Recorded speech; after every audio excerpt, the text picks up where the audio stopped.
Okay, the purpose of this video is just to show you how it is that we derive the rules for both the law of sines and the law of cosines so that you can understand their development and be confident in their use.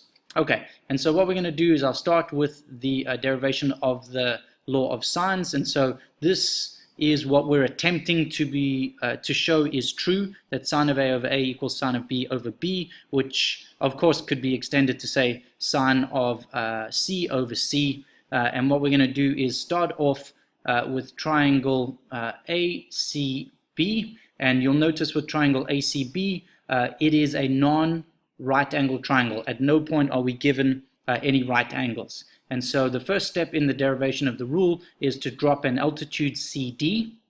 And so that's an altitude of triangle ABC. What we know about an altitude labeled as H, not for hypotenuse, but rather for height, because of course an altitude is a line segment from the vertex of a triangle that cuts the opposite side at 90 degrees and can be used to measure a triangle's height. For instance, if we were calculating area base times height over 2.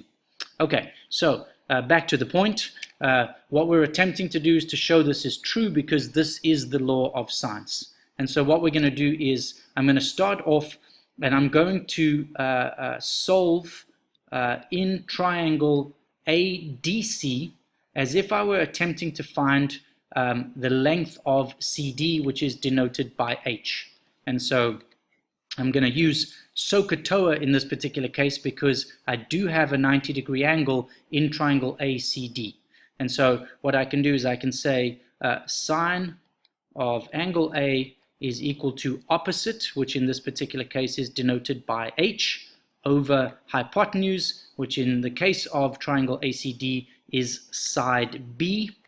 And I'm going to rearrange that to get H by itself. So multiply both sides by B or cross multiply, and I end up with B times sine of angle A. All right, I'm then going to switch my attention to the other side, and I'm going to focus on triangle CDB, which is also a right angle triangle. I'm once again going to use SOHCAHTOA and solve for H again, H being the height. And so looking from angle B, this will be opposite, and this will be hypotenuse, opposite the 90-degree angle. And so I get sine of angle B is equal to opposite, represented by H, over hypotenuse, represented by A. And I'm going to rearrange that. Therefore, H is going to be equal to A multiplied by sine of B. All right, next part of the derivation of the rule is to realize that H represents the length of CD, and this H are obviously exactly the same, and so it follows that I can equate B times sine of A to A times sine of B because they both represent the same length. Those are therefore true, and then the last step of the derivation is to get it in the desired form, and so I'm going to divide both sides of that equation by AB, the product of the lengths of A and B. The purpose of that is so that when those cancel, we have the form that we recognize, sine of A over A is equal to sine of B over B. And so that is how we derive the law of sines by dropping an altitude in a non-right triangle and using SOHCAHTOA. Okay, we're now going to move on to the more complicated derivation of the law of cosines. And again, remember the purpose of the law of sines and the law of cosines is to come up with rules that allow us to find lengths of sides and measures of angles in non-right angle triangles. Okay, and so a little bit of preliminary setup, which I'll just mention to you here. Once again, we've got triangle ACB, a non-right angle triangle that we begin with. Once again, we drop an altitude CD, or represented again by H, not the hypotenuse, but rather the height. Altitude cuts at 90 degrees, and so both triangle CDB and triangle ADC are created and are right triangles.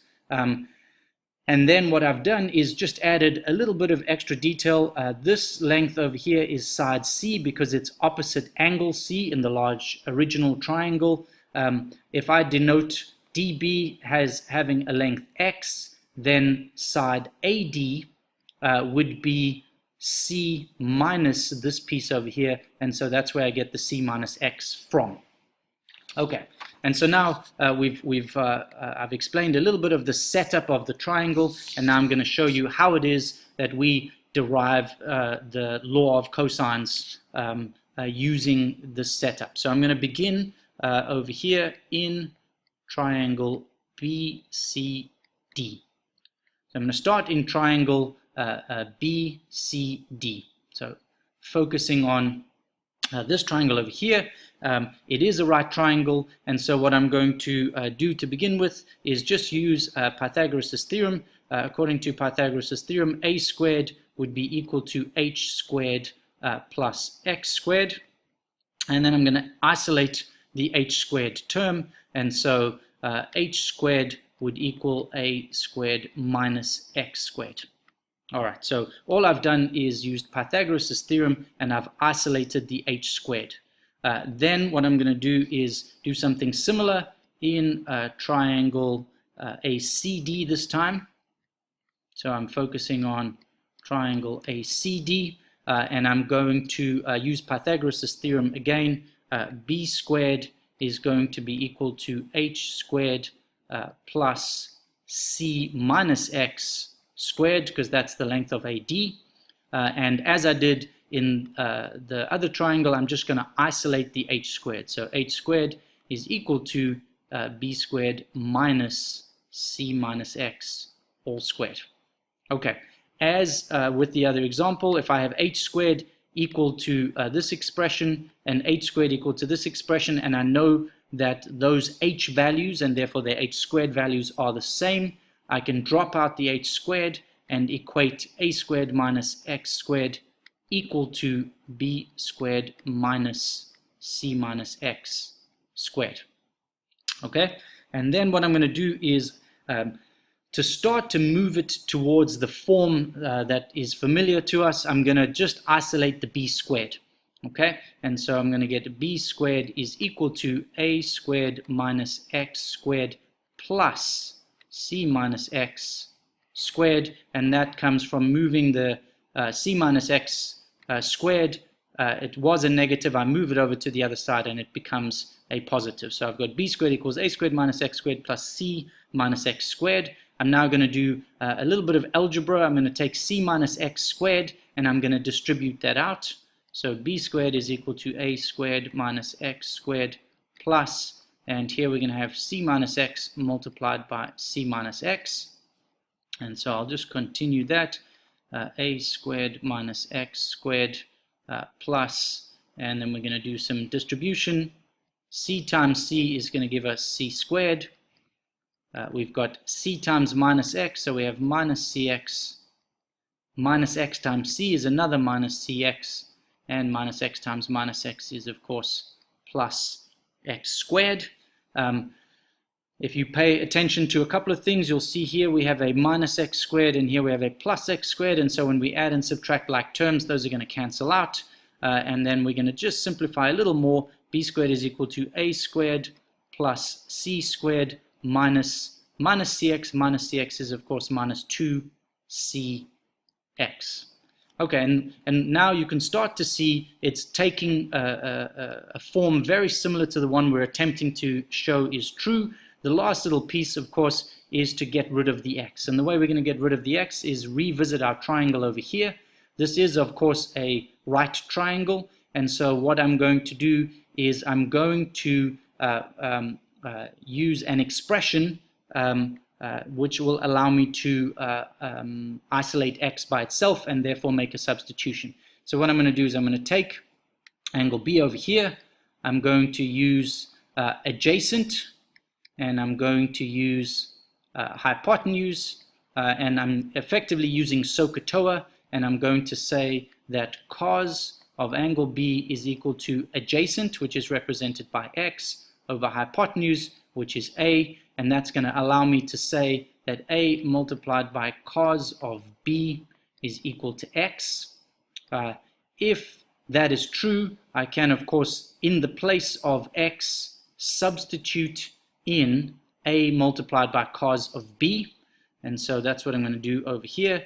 B squared is equal to a squared plus c squared minus 2 multiplied by c multiplied by a multiplied by cos of b. And hopefully you recognize at that point that a and c written in this order and a and c written in this order don't make any difference. And here we have the law of cosines, with, in this particular case, b being the side we would be solving for if we used this form of the equation.